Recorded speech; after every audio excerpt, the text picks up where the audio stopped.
The spotlight fell brilliantly on General de Gaulle the moment he set foot in Paris. With his presence, Parisian joy was replete.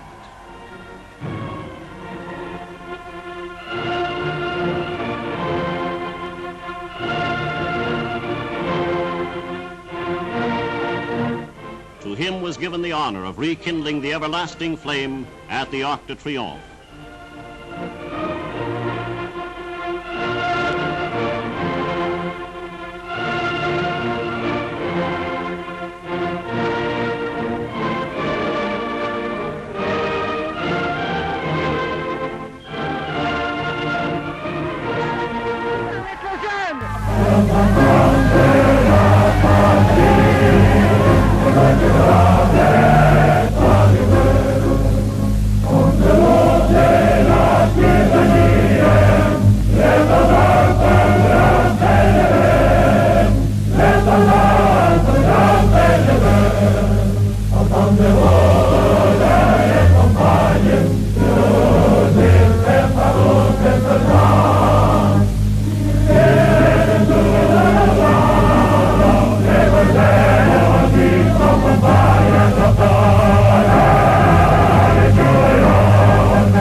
His were the only French armored units who beat the German panzer divisions in the battles of 1940. Today his name rings thrillingly on the tongue of every Frenchman. In his name, the Free French forces fought mightily at Bir Hakeim. And today the name de Gaulle is a clarion call to the resurgent citizens of eternal France.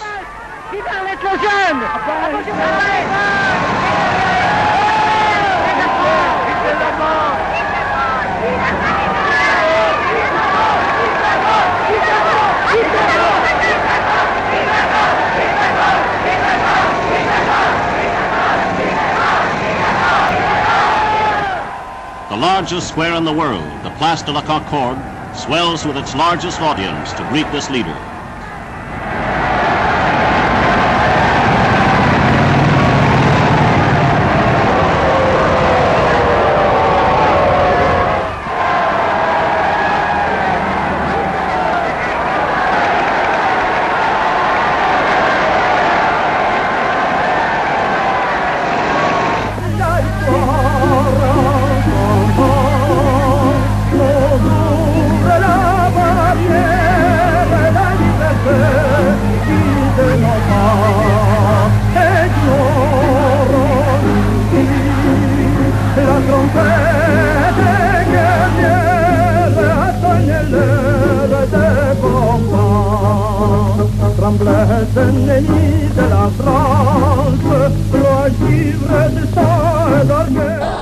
It's been one of the most marvellous sights I've ever seen, coming down the boulevard into the heart of Paris. Everywhere we went, people came running out of their houses, out of the shops, shaking hands with us. Children were held up to us to be kissed, and they clung around our necks. People were giving us flowers, tomatoes, everything. It's been the most marvellous procession I've ever seen. Here they are, they're just mad with joy. Just listen to these crowds.